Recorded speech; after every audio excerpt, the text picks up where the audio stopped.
Now that has really, really set the scene. And next up, I am delighted to moderate a panel where we will draw certainly on some of the details that Douglas has already pointed out to us. The panel is titled Authentic Travel Experiences. And I am going to ask my panel to talk to us all about how travel is really connecting, how the industry is connecting with travelers and making sure that they're making the right choices when they choose where to go and what to see and what to do when they are in these destinations of their choice. So, without any further ado, I'd like to invite 4 wonderful people to the stage, and they are Luuc, Elzinga, CEO of Tiqets. Welcome, Luuc. Take a seat, please. We've also got Sarah Dienes, who is VP of Viator. We've got Nicolas Martiquet of Amadeus. Please give him a warm hand. And last but not least, we've got Michael Nydegger, who is CEO of Switzerland Tourism. Welcome, everyone. I'm going to grab my water. Thank you very much. Well, that was Douglas. That's always a good start, isn't it, to the tours and activities track. Thank you very much for being here today. Now, when we spoke a couple of weeks ago, Luuc, I'm going to quote Luuc, he said, everything starts with experiences and ends with experiences, and then there's everything in between, which I think sort of sums up what this industry is very much all about. But maybe let's talk a little bit about some of the common misconceptions that people have about the tours and activities. And Nicolas, I think I want to come to your and sort of the Amadeus viewpoint on this first, and then we'll get the other guys involved as well. Yes, thank you. Hello, everyone. I'm Nicolas Martiquet. I'm leading Amadeus Discover. So we specialize on this tours and activities vertical. And I think the biggest misconception I see in our daily life can be summarized with one word, the word ancillary. Like every time I speak with a customer, or 90% of the time when I speak with a customer, a travel seller, an airline, a hotel chain, I actually speak with the head of ancillaries. Okay. If I come back to the definition of the word ancillary, it's something providing support to the primary activities of an organization. So if I go to Japan with my family, the organization being my family, what is the primary activity of my family? It's all the experiences I live there. What is supporting this primary activity? It's the flight, the hotel, and all the rest. So for the traveler, the primary purpose is the experiences. For the industry, the experiences are the ancillary. So I think the biggest misconception can be summarized with just that word, ancillary. Okay, that's quite interesting. Sarah, let's go to you next. What are you picking up as misconceptions about the tours and activities sector? Thanks, Charlotte. One of the things that I find interesting about this industry is that for the 7 years that I've been coming here, and part of it is that we talk consistently about the idea that tours and activities and experiences are the last part of travel to come online, and that we're 20 years behind hotels and flights and so on. And what's interesting about that is that underlying that statement is a belief that at some point the industry will be online. But when I talk to operators, and in my job I have the opportunity to talk to hundreds of operators, many of them don't want to grow. They're very happy with the business that they've created. They have a passion they want to share with the world, but they just want to make a living, enough to support their family, enough to support their employees. And so what that says to me is that there is an element of this market that will never be online, and that potentially it will be decades before the market is truly online, even though we, in this industry, I mean, other than the tour operators, there's a whole ecosystem here to support operators getting online. But yeah, I think it's going to take a lot longer than we think. Yeah, I fully believe that as well. I think there is a natural move towards having certain things put online, you know, and actually move online. But there will always be that little je ne sais quoi, maybe the French say that, you know, that actually is staying offline. Luuc, let's get your perspective on this misconception of what it's all about. If you're the third one, I can only echo the previous speakers, but I think it's even bigger than that, right? We see that a lot of clients are now using our data to help customers decide on the destinations, right? So they use availability data on experience real time to kind of help also as a sense of urgency element, book now your destination because these attractions, these tours are now available. So it really starts, it feeds the middle, and it also ends with experience. But I think it's even more, it's even the glue between two different trips, right? The things you do in weekends, the things you do, you know, when you go to a museum, you get inspired by that. You say, oh man, I want to see more Van Goghs. Let's go to other places as well. So I think experiences is much larger as an industry than what we talk about here, the attach rate or something on a trip. It's also what you do in weekends and in small trips. That's actually a very, very good point. So it's all around us all the time, really.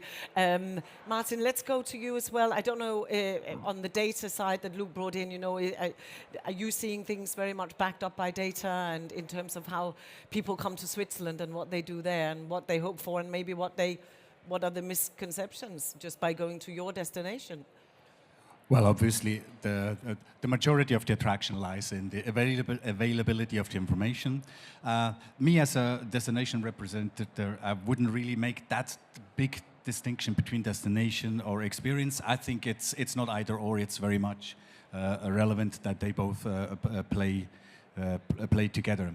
Because I'm sure there are absolutely brands where probably the brand of a city or of a strong resort overshadows the experiences, and there's others, skiing in Switzerland, for example, where it doesn't really matter where you go, you just want to have this experience. And of course, the availability of the information is absolutely key on that, starting first with the availability of the inventory, the tourism inventory, and then obviously also of the demand and the business insight and the behavior of the customers. Okay, let's move on and talk a little bit about the Gen Z. We know, I mean, we were taking some notes as well when we met, but we know that the Gen Zs, they prioritize experience over pretty much absolutely everything else. But they have this spending power, and there's evidence and data that backs up that they have much more spending power than the millennials. So how is the industry actually? How does the industry meet their expectations? Are we good enough at understanding what they want to do, or are we learning? Luuc, I think I'm going to come to you first, if that's okay. Well, I think we're adapting, and yes, indeed, I think when I see this at home, you know, normally my kids would get a present which are goods, and now they get presents in a mountain bike tour, doing great stuff with friends, etc. So it's all about experience. And I think, you know, in our data, we're seeing an enormous growth in small group tours and private tours, also what Douglas mentioned. And I think it makes sense, right? I mean, going to the Louvre or going to a museum or going to an attraction, it's nice. It's kind of, okay, I've been there, done that. But really getting the connection and really getting the insights and the kippenvel, we call it in the Dutch. It's with the goosebumps you get when you really get a connection with a guide, with somebody who tells you everything around and the stories around that. So I think, you know, it is increasing. I think it's also difficult. You know, the industry needs some time to get good guides, which is really, you know, something you can't do. You know, just, hey, now I'm a guide. You need to practice. And I think also with AI, we will get back to that later with, you know, the translation issues. But there still are, to give that personal feeling, I think there is an interesting momentum now where we can adapt that demand to the supply we have. I like that you are gifting your children tours and activities presents. That's a way to keep the industry going. But what a great idea, and an experience is always a wonderful present. Sarah, your thoughts on this? How we keep delivering what the demands require? Yeah. So. One of the most extraordinary things about being human is our adaptability and creativity, and that doesn't shine through in any greater place than in entrepreneurship. And so as these travelers and this younger generation of travelers seek different kinds of things, entrepreneurs are there to respond.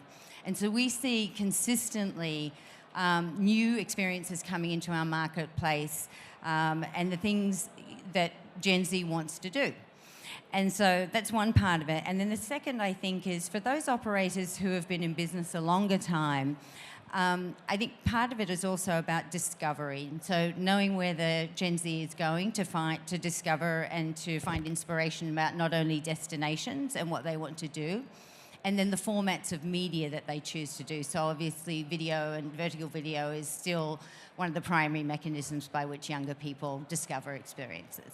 Yeah, that's a good point. Martin, I want to come to you because I'm wondering what the Gen Zs are looking for in Switzerland. Do you know? And how do you, how do you fill those demands? I think it is absolutely key that you somewhat cover the entire life cycle, that as a destination, as a country, we have enough opportunity for families so that they already as young children start loving snow, start loving the nature, love to jump in a river or in a lake, and already get in touch with the destination. Then when they become teenagers, of course, it needs to be more actions. Then we're into the mountain bike, into the adventure sports, maybe again into skiing. And then when they move on in their life, that at every stage of life, we need to provide something because they differ very much. And then there's so Gen Z for us is one particular segment of a whole lifespan. So we're not only looking at the Gen Z or all the oldest, we try to really cover the entire lifespan and make sure that we grasp them when they're babies and they stay with us until the very end. That's very, very clever policy. I'm freestyling a little bit now because what I would like to know about is actually what have you seen sort of say over the last 5 years, for example, to become something that people really seek from Switzerland now that we have a destination on the panel as well? Is there anything that springs to mind or that you have some backup data on?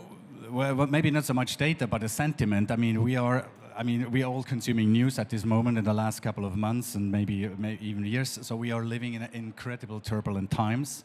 And something what we as Switzerland always have tried to avoid is to outline our reliability, security, safety, all these hygiene factors.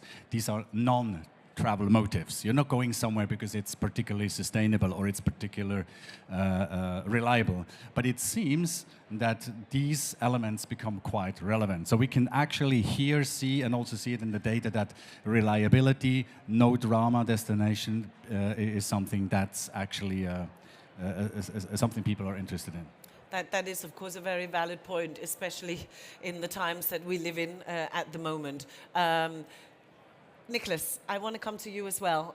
Please, some thoughts on this particular group of travelers and us meeting demands. What are you guys seeing? I think what we see with that group of travelers is really a need for personalization. I mean, there is no longer one size fits all for this kind of target, and travelers really want to feel like they are living an experience that is unique and that is designed for them. So personalization has always been super important, but is even more important, I think, with this group of travelers, I would say. Okay, I think it leads us on. We're sort of touching on it already a little bit around experimental travel. What are the major shifts that you are seeing here, and really define in your own words experimental travel? I think we've all got slightly different explanations around it. Sarah, I'd like to go to you first on that, please, if I may. So as Douglas pointed out, the most popular things are still the most popular.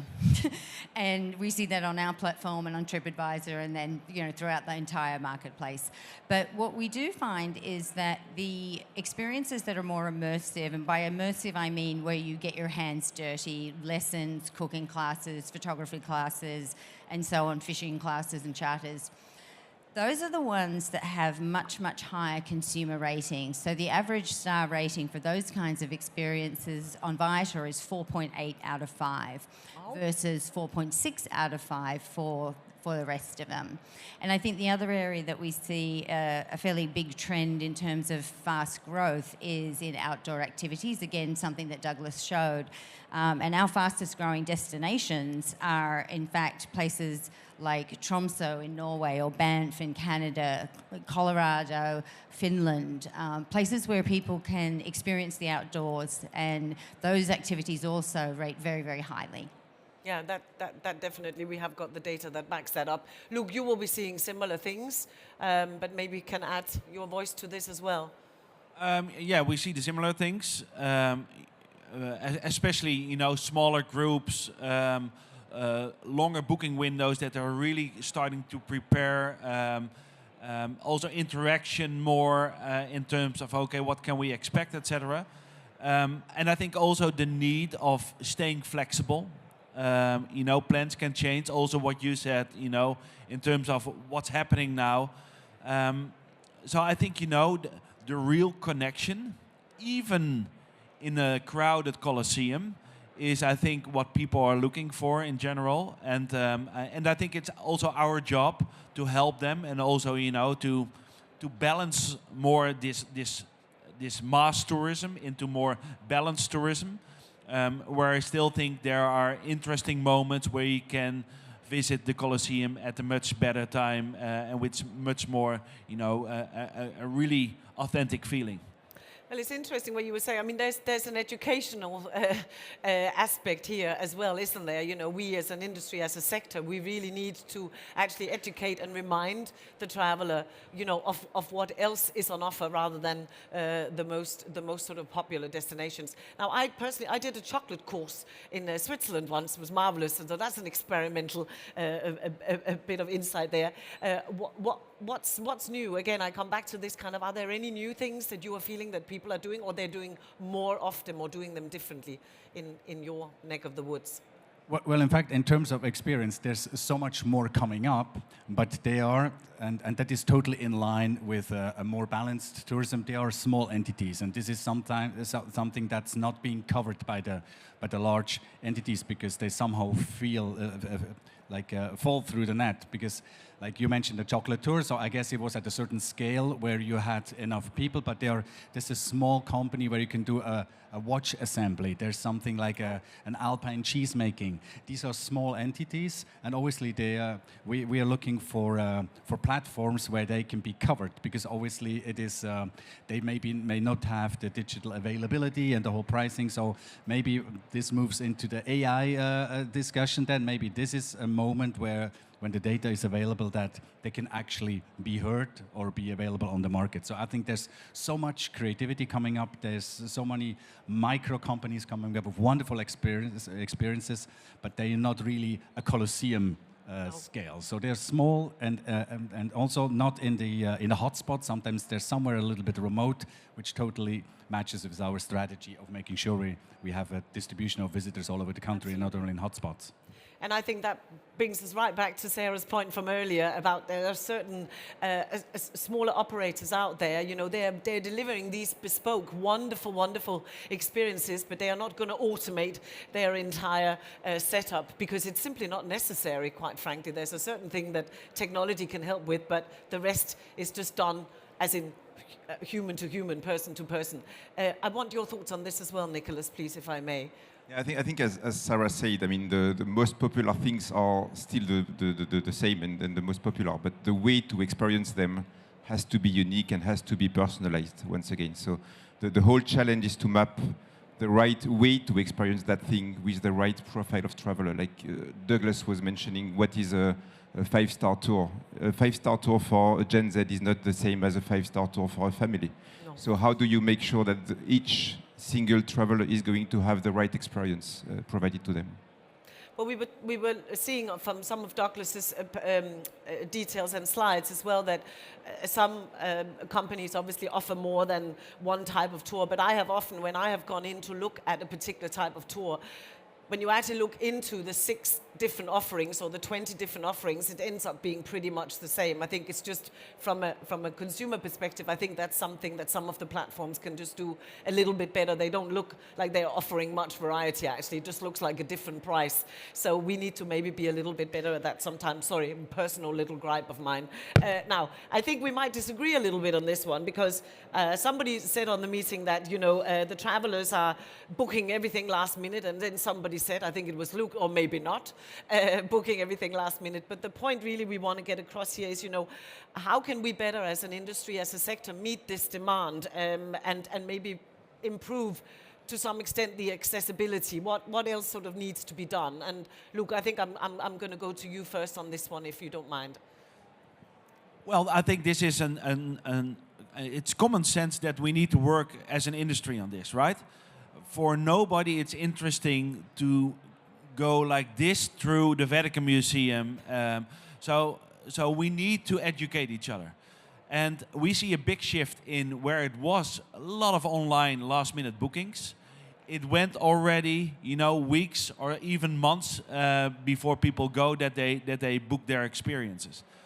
And I think, we should adapt as an industry dynamic pricing, but also to educate people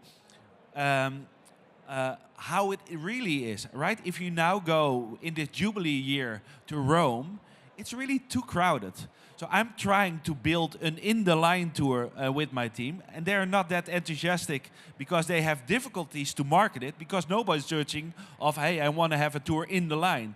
But man, you need to stand in line if you want to go to the Sixtine Chapel or to the St. Peter's Basilica for 3 or 4 hours, right? How can we kind of adapt to make that 4 hours at least a great 4 hours? And I think, that's something we need to discuss as an industry. And we need to solve these things as, when the problems happen, then we're all starting to think about, okay, how can we solve that? Also with dynamic pricing, right? I think there is really something in there. But if only one company does it and the whole industry doesn't, then it doesn't work, right? Then people still start to just buy last minute a ticket where it might be, otherwise sold out. Thanks, Luuc. Sarah, your thoughts on this? There might be some agreement after all. We agree on a lot of things. I'll talk a bit about the booking window because that's one of the things that both Douglas and Luuc have talked about. And so on average, we do see the booking window growing. But what's interesting is it's an average. And so it really depends on the kind of activity that people are doing and the device on which they're booking. So on mobile devices for wine tours, food tours, a historic tour of a neighborhood, we actually see people booking on the day of more frequently than we have ever in the past. And, usually in destination, people would be booking 2 or 3 days ahead, but now they're waiting till the absolute last minute. By the same token, those activities that most people know that the Vatican is going to sell out. And so we find that people are booking those way in advance, much higher booking, longer booking windows. And those people are typically booking on desktop. So they're in that sort of deep planning phase and booking phase where it's a lot easier to book on desktop than mobile. Nicholas, sorry, Martin, did you want to come in first? Yeah, I would like to, I really hope we as an industry do better and can have better concepts.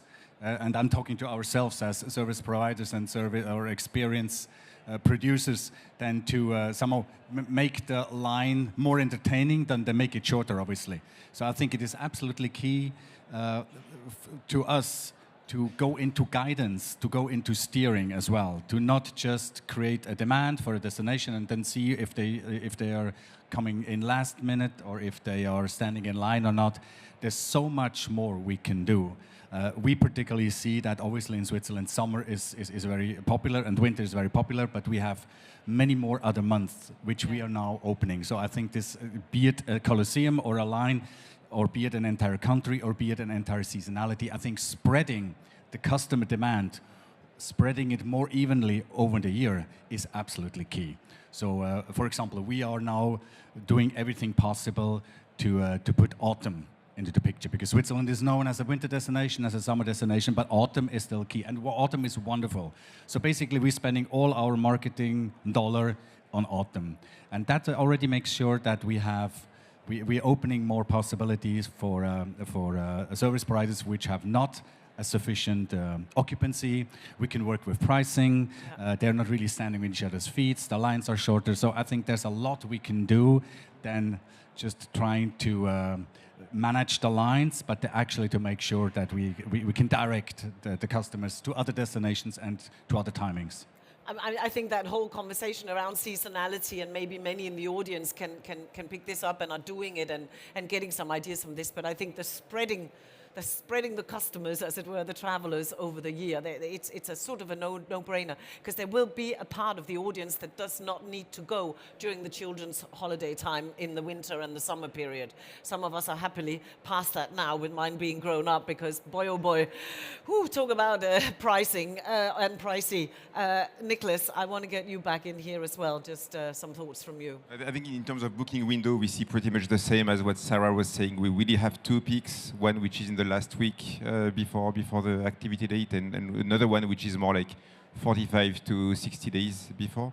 And I think the challenge is to help our customers inform their travelers that this activity might get sold out, that you need to book now. And sometimes also use data and AI to offload some destinations and maybe provide another destination to the traveler, because they are going to live pretty much the same experience. We saw the 0.00 something% of destinations that had half of the reviews in Douglas' presentation.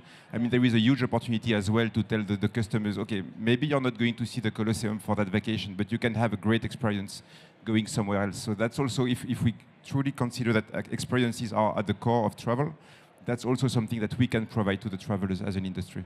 Yeah, absolutely. Now, we have got a couple of minutes left, and I know we've got a roaming mic somewhere. At least I think we have. Can somebody show me where we have a mic somewhere? Okay, let's see if there are any questions from the floor. I have got a couple of more questions, and we have a mic coming here. Anybody would like to ask a question of the panel? Then now is your... Then now is your chance. Don't be too shy. I have a quick little... Oh, is there somebody here? Did somebody put a hand up? I can't see for the lights. I'm trying. Yes, over there. Who have we got? Please, sir, your name, and let's have your question, please. Hi. Can you hear me? Yes? Am I Hi. audible? All right. My question is for Sarah. Sarah, we run tours in India, and we kind of do immersive community-based experiences, right? And I know that you mentioned about demand and supply, and we've been trying to kind of talk about it, and you said that was also your personal rouse against, the OTA platforms. In your real estate, do you ever see an opportunity for community-based immersive experiences that talk about, that kind of are not your, like say in India where you go to Delhi, Agra and Jaipur, which is your holy grail of travel. Do you ever see community-based experiences ever coming up in your algorithm at one point in time, or have some real estate space in a thing like Viator? Thank you very much. That's a great question. Thanks for the question. We do have community-based activities on our platform, but one of the things that you saw in Douglas's slide is that we, as a platform, don't do a fantastic job of surfacing those when consumers are looking for them. And one of the things that we're trying to do and invest in at Viator is what we call product matching, which is really another word for personalization, if you like. And we have very rudimentary, coarse ways that people can find this, and we basically have filters. And those filters don't even cover things like the category or the type of experiences that you're talking about. So over the course of the last year and this year, we're investing fairly heavily using AI to actually do that, and to try to match traveller interests with the kinds of things they're looking for that are much more granular than just sightseeing tour or food tour or something like that. But we have a long way to go. We recognise that. But we want to serve the community, and especially serve the more independent and smaller operators who have more difficulty in getting demand for their products and getting international people in particular to find them. Thank you, Sarah. I don't know if anybody else on the panel want to chime in on this, but with that in mind, yesterday we ran the diversity and inclusion track here at ITB Berlin, and we actually touched on that very topic quite a lot. And there are a number of companies, of course, out there that are already very much delivering in this particular space. There's particularly a company I would like to point out called Planet-abled. You can look them up, and along them are others as well that actually do a very, very good job at specifically this. So thank you to the gentleman for that question. I think it's a good thing for all of us to bear in mind and to be mindful of. With that, we are pretty much out of time, so I thank Martin, Nicola, Sarah, and Luuc. Please give them a warm hand. Thank you very, very, very much.